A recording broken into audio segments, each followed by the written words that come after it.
Les amis, aujourd'hui je vais vous présenter un tout nouveau volant de chez Camus, une marque que je vous avais déjà présentée il y a quelques temps, avec le Camus DD et aussi leur pédalier qui était vraiment pas mal. Et là cette fois-ci, ils m'ont envoyé le modèle C5, d'ailleurs je les remercie infiniment, de me permettre de pouvoir le découvrir et vous présenter justement ce produit. On le testera tout à l'heure. Sur le châssis, alors on a à l'intérieur du carton, deux cartons. Le premier, vous reconnaissez sur l'illustration, c'est ce qui va nous permettre de le fixer sur le bureau, mais aussi sur le châssis. Alors évidemment aujourd'hui, on le mettra sur le châssis à l'intérieur. On trouve déjà de l'outillage, on trouve un tournevis, ça c'est cool. Avec de la visserie, on a le système justement avec le filetage qui nous permettra de le fixer sur le bureau. On n'est pas concerné, on a deux outils, du moins deux équerres en métal qui nous permettront de le fixer certainement sur le bureau. Et ici, les plaques qui vont nous permettre de venir l'emboîter. Donc ça on le verra, toute cette partie-là on la verra lors de l'installation, enfin je l'installerai. Et puis vous le verrez lorsque ce sera installé sur le châssis. On va passer maintenant sur la partie qui nous intéresse. Ok, bon c'est bien protégé avec de la mousse et on tombe directement sur le volant. Alors c'est présenté comme tel et c'est ça qui est fou dans ce produit, c'est que là vous avez la base et le volant, c'est-à-dire le tout en un. D'ailleurs on va le sortir, rien que sur le poids du carton, ouais forcément il pèse son poids lorsqu'on a le moteur avec le volant. C'est ça qui est fou. Alors déjà en termes de prise en main c'est pas mal, je crois qu'on est sur du 28 cm. Après, ah ouais mais par contre les palettes ils ont vraiment fait des crevards. Bon là l'idée c'est quand même de mettre tout sur le volant, donc forcément ils ont essayé de réduire aussi l'espace pour laisser respirer un petit peu ce qu'il y a tout autour du volant. Déjà en termes de prise en main c'est beaucoup mieux. Pour ceux qui s'en souviennent, j'avais pas mal dénigré la base, du moins le volant sur le DD, où ils avaient mis un énorme volant avec une toute petite plaque au milieu avec quelques boutons qui étaient assez difficiles d'accès. Là c'est déjà beaucoup mieux, on a une plaque en espèce de carbone à l'arrière, ça a l'air d'être de l'alu et justement c'est cette partie là qui pivote. Ça nous rappelle un petit peu les volants les volants sur les C4 Picasso. Je me souviens, ma soeur elle en avait une, c'était fou. Ici à l'arrière vous avez toutes les connectiques, la prise d'alimentation, le bouton power, le bouton reset, USB-B qui nous permettra donc de le connecter sur le PC, deux fiches USB-C. Ça va être tout ce qui est extension produit annexe. Là on le voit d'ailleurs, pédale, frein à main, shifter. Et ici fan, apparemment ça a l'air d'être un ventilo, on verra un petit peu ce qui se trouve à l'intérieur. Et puis en termes de prise en main avec le nez plat, le petit rappel MIDI jaune, juste ici, la petite surpiqûre en noir, franchement en termes de qualité, c'est plutôt bien fini. Je m'attendais pas à avoir quelque chose de cette qualité, surtout pour le prix. Et d'ailleurs le prix, c'est ce qui fait vraiment, je pense, la force de ce produit-là. Parce qu'on est sur un volant donc de 5 Nm de coupe. Pour du direct drive, alors évidemment, on va pas aller chercher des sim racers hardcore, où dès qu'on parle de direct drive, ça va aller chercher du Simucube, du Mozza ou du Fanatec. Sur du 15, 20, 22, 25 Nm, c'est pas du tout l'objectif de ce produit-là, puisqu'en termes de prix, j'ai fait la simulation, j'ai mis mon adresse, j'ai mis le produit dans le panier et on tourne autour des 280 €. Donc ça fait 307 $. J'ai mis le code promo par contre Wally. Vous avez 5%, c'est WA2LY. Vous avez 5% pour ceux qui veulent aller jeter un œil. Et on tombe autour des 280 €, ce qui est plutôt pas mal pour du direct drive, puisque lorsqu'on regarde les prix, admettons d'un Logitech G920, on tourne autour des 250 balles, 280. Alors évidemment, vous avez le pédalier avec, mais déjà on est toujours sur un système de courroie, contrairement à ce produit-là où on est sur du direct drive. On a aussi le T248 de chez Trustmaster, où là vous avez aussi le pédalier, mais on est autour des 350 balles, sachant que vous avez aussi la possibilité d'avoir un pédalier avec ce volant. Mais la personne, le contact que j'ai chez Camus, je lui ai demandé de m'envoyer le pédalier. Elle m'a dit il est tellement pas intéressant à présenter que ça sert à rien. Donc là ça va être l'occasion de pouvoir le tester sur mon installation et puis surtout miser sur le test de ce volant-ci. Et même avec le pédalier, je crois qu'on tourne autour des 320 €, ce qui est vraiment pas mal. Lorsque quelqu'un cherche vraiment à commencer dans le sim racing et qui veut mettre autour des 300 balles, il va peut-être s'orienter sur du Logitech ou du Trustmaster, mais pour le même prix, vous pouvez déjà intégrer le marché du direct drive, du moins la gamme des volants direct drive dans ces mêmes prix. Donc là, je sais pas ce qu'il vaut, honnêtement. Là, je vous parle que sur la position du prix du produit, qui est sur le papier super intéressante. En termes de finition, honnêtement, je suis assez bluffé. Là, justement, cette technologie d'avoir le moteur et le volant, ça permet déjà d'avoir un gain de place. Ça, c'est vraiment fou, puisque évidemment, vous voyez déjà les bases qu'on a lorsqu'on a sur du direct drive. Ça prend pas mal de place là, le fait de mettre tout en un. Et puis la qualité de fabrication, je suis assez bluffé. Pour le prix, honnêtement, je m'attendais pas à avoir quelque chose en alu et bien fini comme ça. Maintenant, là, l'idée, c'est juste de voir ce que ça donne in-game. D'ailleurs, je l'installerai sur mon châssis, on verra ce que ça donne. À l'intérieur, on retrouve aussi donc cette boîte. Et là, je pense que c'est ici où on retrouvera toutes les connectiques. Donc là, vous avez l'alimentation classique, hein, rien d'extraordinaire. Là, c'est le câble USB-B. Donc il nous permettra de connecter la base avec le PC. Alors ça c'est le fan, le ventilo, je sais pas à quoi il sert honnêtement. Je sais pas pourquoi ils l'ont mis, est-ce qu'il faut s'inquiéter qu'il va prendre de la chaleur ou quoi?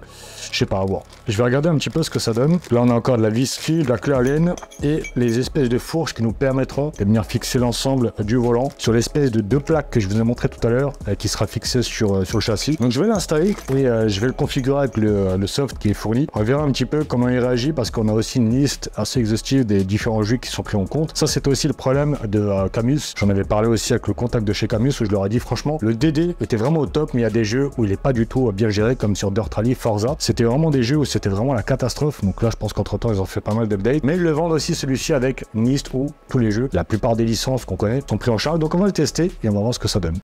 Je vous retrouve cette fois-ci sur le baquet. J'ai pris le temps rapidement de bricoler une équerre avec des chutes de profilé pour venir fixer l'ensemble, histoire de ne pas avoir à démonter ma base Fanatec. Et honnêtement, en termes d'installation, c'était assez simple. D'ailleurs, le ventilo que je vous ai montré tout à l'heure, en fait, il se fixe sur la plaque en métal et il vient se connecter sur la prise fan que je vous ai présentée sur la base. Donc ça m'avait assez surpris. Forcément, on avait tout dans un bloc, le moteur et le volant. Donc il s'agissait d'avoir aussi ce ventilo en externe qu'on vient connecter et qu'on fixe donc sur la plaque en métal. Pour venir le refroidir, d'ailleurs, j'ai utilisé le système de fixation qu'on utilise pour les bureaux, parce que je pensais avoir les bonnes vis, mais c'est pas le cas. Et honnêtement, je l'ai branché, donc il y a l'alimentation, l'USB-B, et je l'ai branché sur le PC, j'ai téléchargé le logiciel que vous avez sous les yeux, donc le logiciel Camus, et il a été reconnu immédiatement. Donc là, ici, vous avez la base, ici, le volant.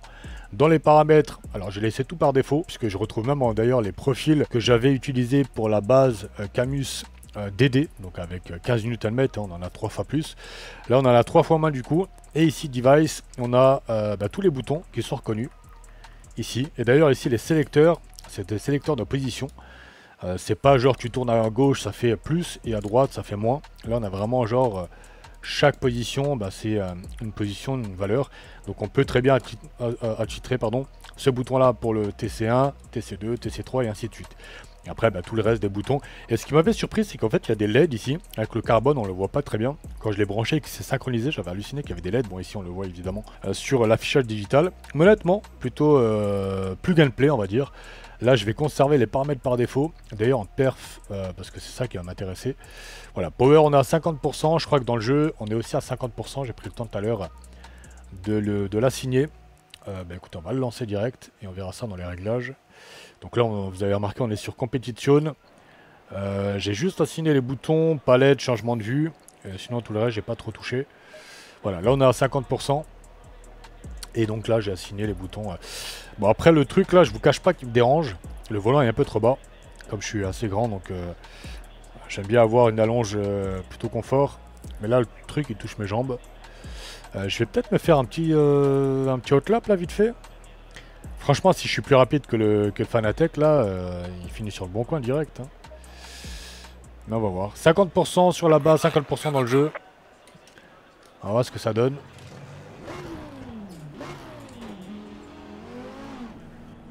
Je crois que j'ai mis le bouton. Ouais. Bon, je suis solo de toute façon. Voilà, pour l'instant, j'ai aucune force. Ah ouais, vraiment que dalle. Ah.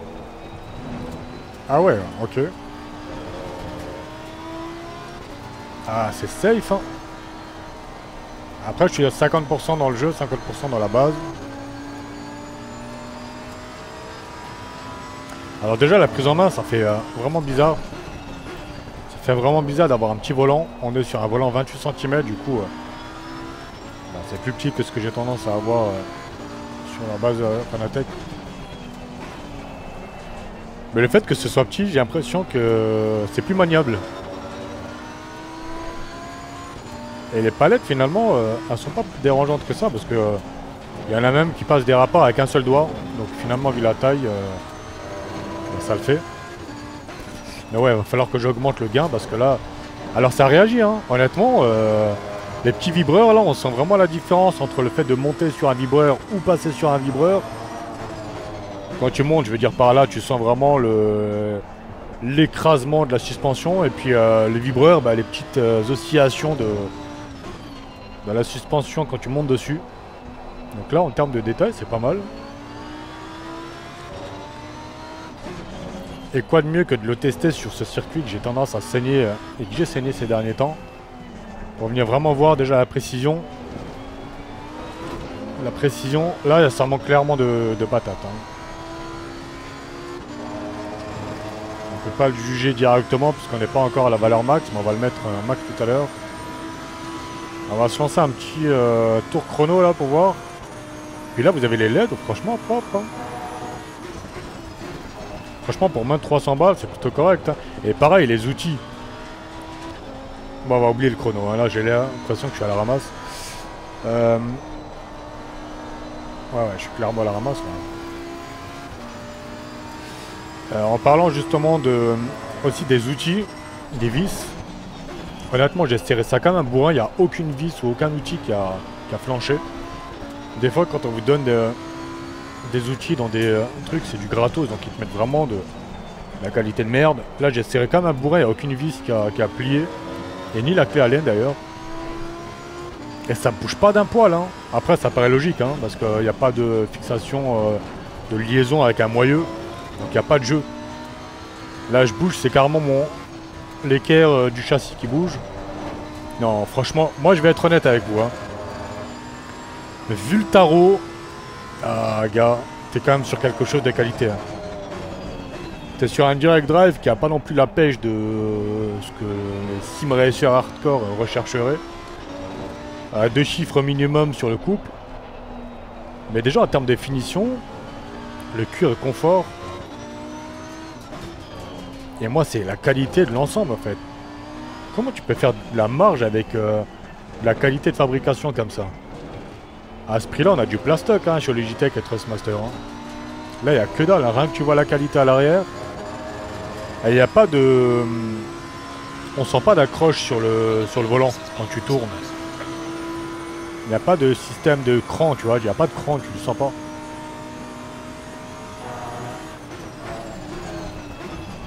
Ah ouais, franchement, le volant minuscule comme ça.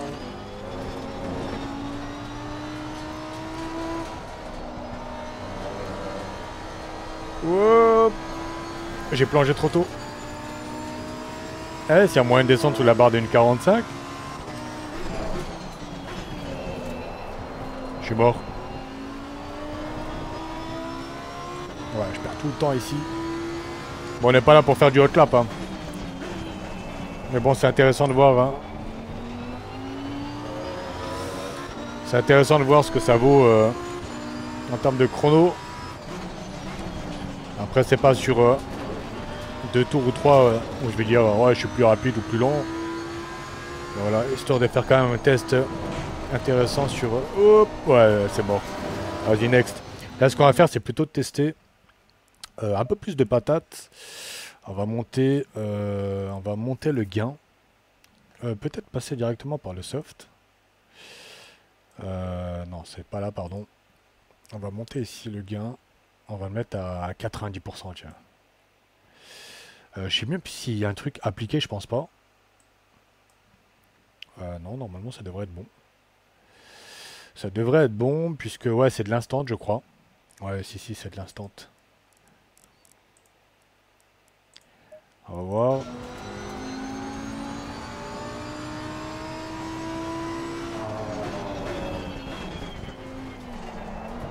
Ah ouais, là, effectivement, on le sent, hein.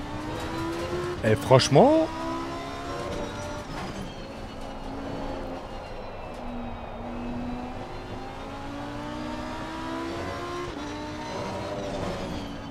Là, clairement, les vibrations sur le vibreur, on les sent, hein. Mais vraiment, on sent vraiment la vibration du vibreur. Puis tout le poids. Voilà, et pourtant j'attaque les vibreurs hein, bien comme il faut.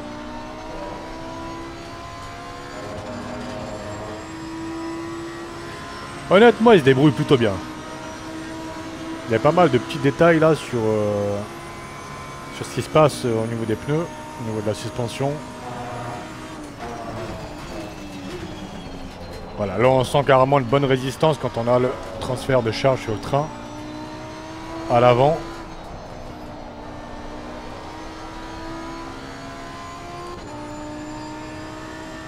Vous voyez?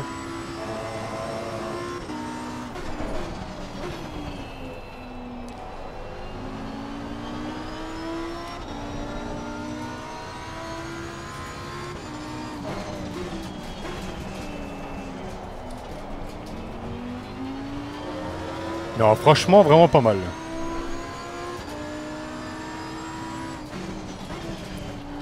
Là, j'essaie de voir un petit peu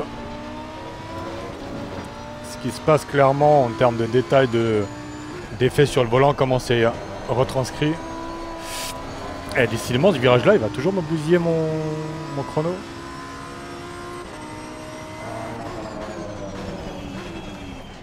Et on est à 90%, faudrait peut-être tester aussi ce que ça donne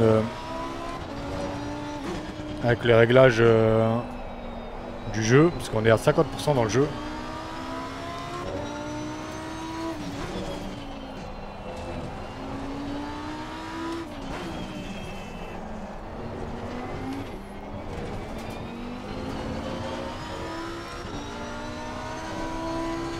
Ouais, franchement, c'est vraiment pas déconnant.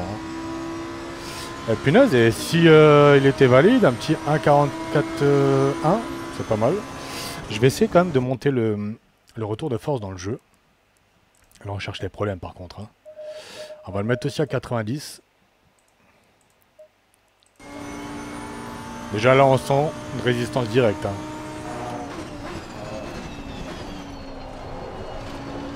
Là, on est à 90% dans le jeu.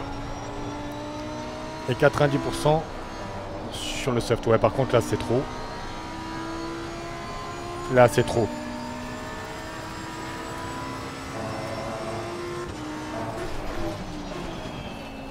On va que je regarde...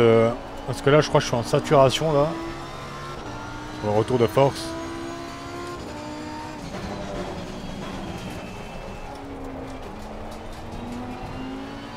Mais ça permet vraiment de voir finalement la force qu'il peut dégager. Et franchement, c'est pas mal. Hein. 5 Nm, on est là, on parle tout le temps de 15-20 alors qu'on est tous à 20% ou 30% de notre base. Là, on est à 5%, si tu peux déjà bien les exploiter. C'est pas mal.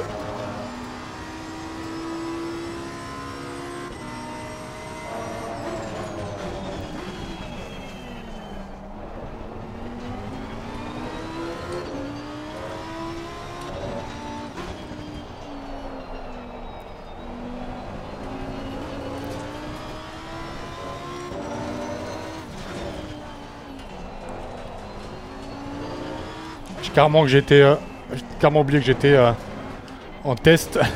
Je regardais le chrono.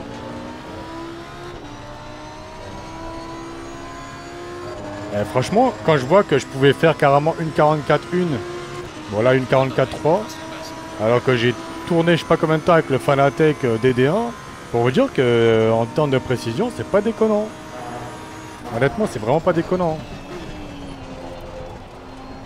Donc honnêtement, là ce que je peux vous dire déjà sur les tests de compétition, j'essaierai peut-être de le tester dans d'autres jeux, notamment en drift aussi, ça peut être intéressant. Si ça vous intéresse, de faire un test un peu plus complet. En termes de qualité de fabrication, honnêtement, il n'y a rien à dire. C'est vraiment bien fini, on sent que ça respire la qualité, notamment sur ce qui se passe à l'arrière. En termes de prise en main, c'est vraiment confort. Les palettes, finalement, on les voit toutes petites, mais elles tombent bien dans les doigts, donc c'est pas trop gênant. On le voit ici d'ailleurs sur le passage de rapport, c'est plutôt clean. Les LED, honnêtement, c'est un vrai plus avec l'affichage digital. Ça reste sobre, honnêtement, en termes de design, ils ont vraiment tapé dans le mine. Moi, j'aime beaucoup le côté vachement sobre pour éviter des trucs un peu extravagants. Le petit rappel à 12 h ici en jaune. Après, en termes de connectivité, d'appérage, c'est du plug and play, tu télécharges, t'installes. En termes d'installation, c'est super rapide. Et en termes de tarot, honnêtement, moi je trouve que l'affaire est bonne. Maintenant, évidemment, on se pose toujours la question en termes de SAV, ce que ça donne, mais c'est le cas pour n'importe quelle marque, je pense. Mais évidemment, il faut quand même aussi parler des choses négatives. C'est que là, il y a impossibilité de changer de volant. Là, vous avez un système avec le moteur qui est lié au volant, donc là vous n'avez pas la possibilité de le faire évoluer, vous ne pouvez pas passer sur une roue F1, voilà, vous vous contentez du moteur et du volant qui est fourni avec, et à côté vous pouvez voilà, avoir des accessoires comme du Fanatec, en boîte de vitesse, en frein à main, en pédalier, n'importe quoi, mais le vrai point négatif de ce produit là, c'est que vous êtes lié entre la base et le moteur, du moins la base et le volant. Impossibilité de pouvoir varier si vous souhaitez passer sur des roues même de rallye ou ce genre de choses. Parce que c'est vrai que sur ces petites roues comme ça, surtout le méplat, pour moi le drift c'est vraiment ce qui me dérange, la partie du méplat. Quand on laisse glisser le volant dans les mains, c'est un petit problème. Pour certains c'est pas le cas, mais en tout cas pour moi c'était un inconfort. C'est pour ça que j'avais acheté la roue drift pour le Fanatec. Mais je pense que c'est vraiment le seul truc que je peux lui reprocher. C'est le fait d'avoir uniquement cette roue fixe avec la base et qu'on ne peut pas changer de roue. Après, on l'achète, on sait pourquoi. On sait tout de suite, dès le départ, que ça ne va pas être possible. Mais si on veut vraiment le comparer à d'autres marques, ben, malheureusement, celui-ci ne donne pas cet avantage-là. Mais sinon, dans l'ensemble, honnêtement, en termes de feeling, là, vous pouvez voir déjà en termes de chrono, c'est des chronos similaires. Donc déjà, en termes de précision, on arrive vite à prendre ses repères. C'est pas quelque chose qui nous déroute par rapport à ce qui se fait traditionnellement pour des marques comme Fanatec. Et puis honnêtement, en termes de prise de main, c'est vraiment pas mal. Et encore une fois, il faut le rappeler, on est sur un tarif à moins de 300 balles. Donc c'est tout à fait respectable sur la qualité et sur ce que ça peut donner une game.